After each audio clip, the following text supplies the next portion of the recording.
বিসমিল্লাহির রহমানির রহিম। আসসালামু আলাইকুম। ষষ্ঠ শ্রেণীর শিক্ষার্থী বন্ধুরা, কেমন আছো তোমরা? আশা করি সকলেই সুস্থ আছো, নিরাপদে আছো। প্রিয় শিক্ষার্থীরা, চলো আজকের এই ক্লাসে আমরা প্রথমেই কিছু ছবি দেখে নিই। এখানে 4টা ছবি দেখানো হয়েছে।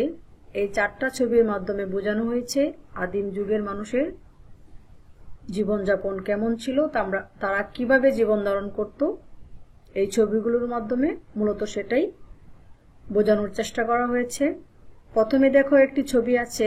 এই ছবিতে দেখানো হয়েছে এখানে মানুষ কিভাবে ফসল কাটছে। তারপর দেখানো হয়েছে মানুষের ক্রমবিবর্তনের। তারপর ছবিটা দেখানো হয়েছে আদিম যুগের মানুষ কিভাবে খাবার গ্রহণ করত। তারপর আরেকটা ছবিতে দেখানো হয়েছে আদিম যুগের মানুষ কিভাবে পশু শিকার করত। তো প্রিয় শিক্ষার্থীরা, আজ আমি তোমাদের মাঝে হাজির হয়েছি বাংলাদেশ ও বিশ্ব পরিচয় এই বিষয়টা নিয়ে। আর তোমাদের প্রথমে শুরুতে আমরা যে ছবিটা দেখালাম, সেখানে মানুষের যে আদিম জীবনযাপন সেটা আমরা দেখিয়েছি। আজ আমরা আমাদের আলোচনার বিষয়বস্তু অধ্যায় 5 বাংলাদেশের সমাজ। আর অধ্যায় 5-এর পার্ট 1 সমাজের ধারণা। সমাজের ধারণা এই পার্টটা আলোচনার জন্যই কিন্তু তোমাদের ক্লাসের শুরুতেই আমি মানুষ কিভাবে এই সমাজের প্রতি সংঘবদ্ধ বসবাস করার আগ্রহ প্রকাশ করেছে। আদিম যুগের মানুষ কিন্তু সমাজে সংঘবদ্ধ হয়ে বসবাস করতো না। তাদের এই ধারণাটা কিভাবে আসলো, কেন তারা সমাজের প্রয়োজনীয়তা উপলব্ধি করলো যে সমাজে মিলেমিশে একে অপরের সঙ্গে বসবাস করতে হয়। আজ আমরা আমাদের এই পাঠে এগুলি জানার চেষ্টা করব।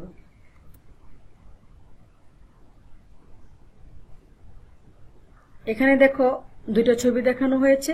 এই ছবিতে একটি ছবিতে দেখানো হয়েছে পিঁপড়ারা দলবদ্ধ হয়ে বসবাস করে, অন্য আরেকটি ছবিতে দেখানো হয়েছে মৌমাছিরা দলবদ্ধ হয়ে বসবাস করে।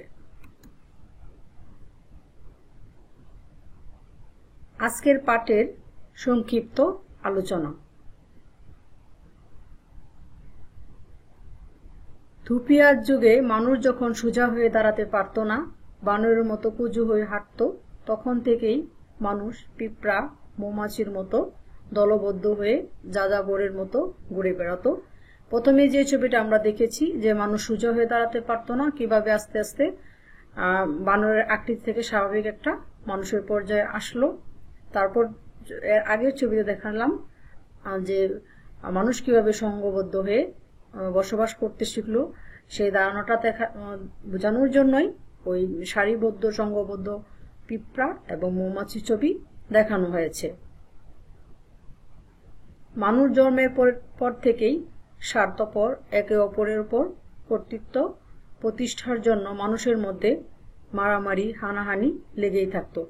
আমরা মানব জাতি জন্মের পর থেকেই একটু স্বার্থপরই থাকি। একে অপরের উপর কর্তৃত্ব প্রতিষ্ঠার জন্য মানুষের মধ্যে কি হয়, সমাজে নানান রকম মারামারি হানাহানি সংঘর্ষ দেখা দেয়। খাদ্য সংগ্রহ, পশু শিকার, শত্রু ও হিংস্র প্রাণীর আক্রমণ থেকে রক্ষা পাওয়ার জন্য তারা তখন থেকেই দলবদ্ধ হয়ে বসবাস শুরু করে। তাই সমাজের ধারণা সেই সময় থেকেই কল্পনা করা হয়। মানুষ খাদ্য সংগ্রহ, পশু শিকার, শত্রু ও হিংস্র প্রাণীর আক্রমণ থেকে একা একা একজন মানুষ নিজেকে রক্ষা করতে পারে না। মানুষ এই সমস্যাগুলি যখন উপলব্ধি করতে পারলো যে সে একা একা তার নিজের নিরাপত্তা দিতে পারছে না, তখন মানুষ দলবদ্ধ হয়ে বসবাস শুরু করে। এবং সেই দলবদ্ধ হয়ে বসবাস শুরু করার পর থেকেই কিভাবে সবাই মিলে একটা সমাজ তৈরি করা যায় সেই ধারণাটা তখন থেকেই, সেই কল্পনাটা তখন থেকেই করা হয়েছিল। তাই বলা যায় মিলেমিশে থাকা একতাবদ্ধ মানব গোষ্ঠীকে বলা হয় সমাজ। এবং সমাজের উপাদান যেহেতু পরিবার, সেহেতু এই সংগঠনের উপলব্ধি তখন থেকেই কল্পনা করা যায়।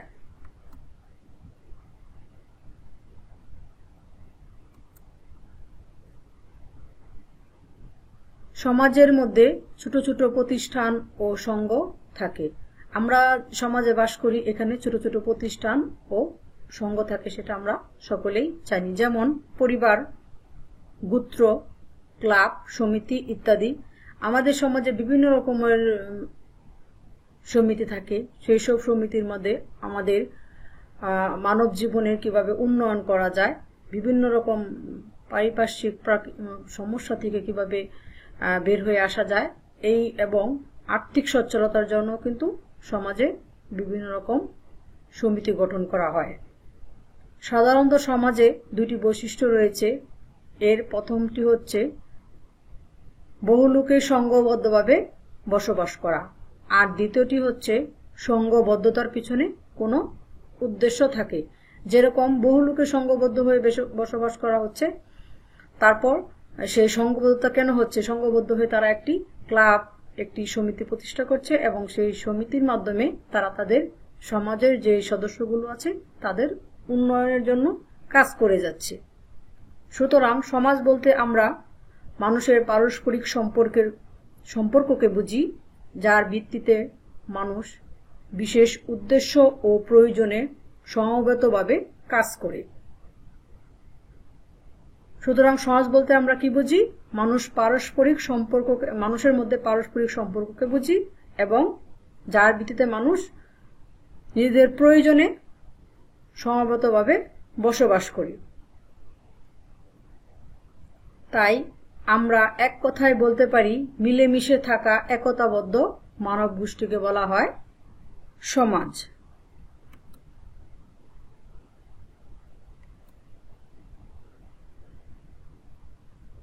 সমাজ গঠনের প্রয়োজনীয়তা। সমাজটা কেন গঠন করা হলো? মানুষ সামাজিক জীব, সমাজ ছাড়া বাস করতে পারে না। নিরাপদে ও শান্তিতে বেঁচে থাকার জন্য সবাই মিলেমিশে দলবদ্ধভাবে বাস করে। একসঙ্গে মিলেমিশে বাস করার ফলে মানুষের আত্মীয়তা ও বন্ধুত্বের সম্পর্ক গড়ে ওঠে। মানুষ কি জীব? মানুষ হচ্ছে সামাজিক জীব। মানুষ একা বাস করতে পারে না। পৃথিবীর কোনো মানুষই সম্পূর্ণ একা বাস করতে পারবে না। নিরাপদে ও শান্তিতে বাঁচার জন্য কি সকলের মিলেমিশে ও দলবদ্ধভাবে বাস করার প্রয়োজন আছে। সবাই মিলেমিশে ও দলবদ্ধ বাস করার মধ্যে মানুষের মধ্যে একে অপরের মধ্যে কি আত্মীয়তার সম্পর্ক তৈরি হয়, বন্ধুত্বের সম্পর্ক তৈরি হয়, যে সম্পর্কগুলো মানুষকে বিভিন্ন রকম সমস্যা থেকে একে অপরকে সমাধানের জন্য সহযোগিতা করে থাকে। যেমন আর্থিক সহযোগিতা এবং বিভিন্ন রকম মানসিক শক্তি যোগায়, একে অন্যের বন্ধুত্বের সম্পর্ক গড়ে ওঠে। সাহায্য সহযোগিতা, সহানুভূতি, পারস্পরিক নির্ভরতার মতো বিভিন্ন সম্পর্ক গড়ে ওঠে। এইসবই হচ্ছে সামাজিক সম্পর্ক। তাই বলা যায় নিজ নিজ চাহিদা পূরণের জন্য সমাজের প্রয়োজনীয়তা অপরিসীম। সমাজের বৈশিষ্ট্য। সাধারণভাবে সমাজের বৈশিষ্ট্য বিদ্যমান। দুইটি বৈশিষ্ট্য বিদ্যমান। প্রথমটি হচ্ছে বহু লোকের সংঘবদ্ধভাবে বসবাস করা।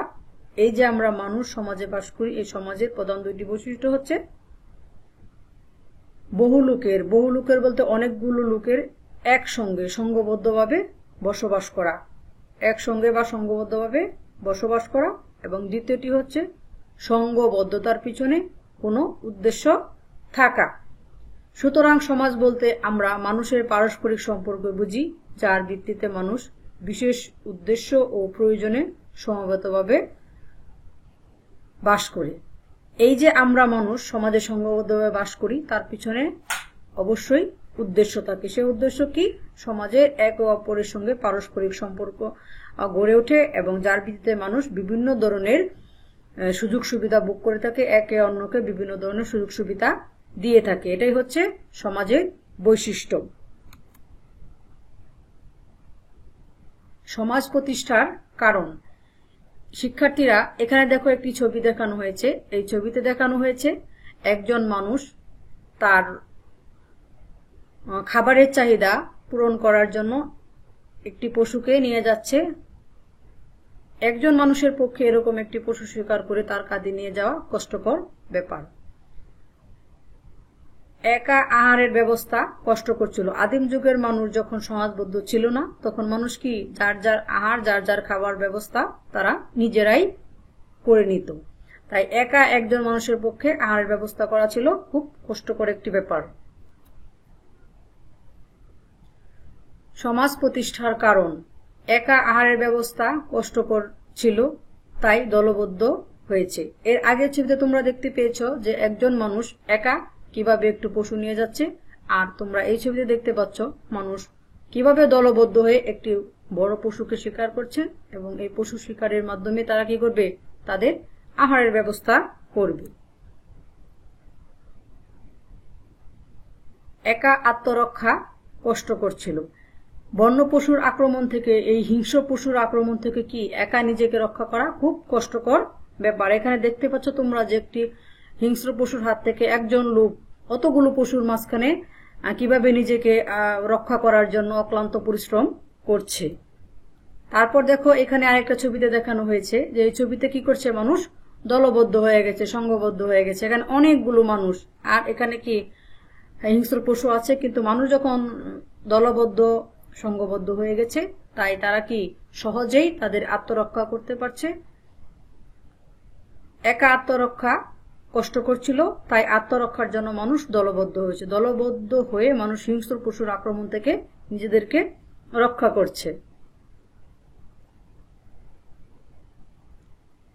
এখানে আরো কয়েকটি ছবি দেখানো হয়েছে। প্রথমে একটি ছবিতে দেখানো হয়েছে অনেকগুলো মানুষ একে অপরের উপর হাত রেখেছে, আস্থা রেখেছে। এটা হলো কি ঐক্য, একে অপরের ঐক্য বলতে এইখানে বোঝানো হয়েছে যে একে অপরের পারস্পরিক সহযোগিতায় এবং বিভিন্ন সুবিধা অসুবিধায় পাশে থাকবে। তাই এখানে হাতের ছবিগুলো দিয়ে বোঝানো হয়েছে একে অপরের উপর হাত রেখেছে। তারপর হলো বন্ধুত্ব, সংঘবদ্ধতা। তো প্রিয় শিক্ষার্থীরা, আজকে আমরা জানলাম আদিম যুগের মানুষের কিরকম জীবন ধারণ করত এবং মানুষ কেন সমাজ যে দলবদ্ধ হয়ে সংঘবদ্ধ হয়ে বসবাস করার জন্য সমাজ গঠন করলো। তো শিক্ষার্থীরা, এতক্ষণ আমার অনলাইন ক্লাসে তোমরা সকলে পাশে থাকার জন্য ধন্যবাদ। তো আগামী ক্লাসে ইনশাআল্লাহ নতুন কোন আলোচনা বিষয়বস্তু নিয়ে তোমাদের মাঝে আবার আমি হাজির হব। তোমরা সকলেই ভালো থেকো, সুস্থ থেকো, নিরাপদে থেকো। আল্লাহ হাফিজ।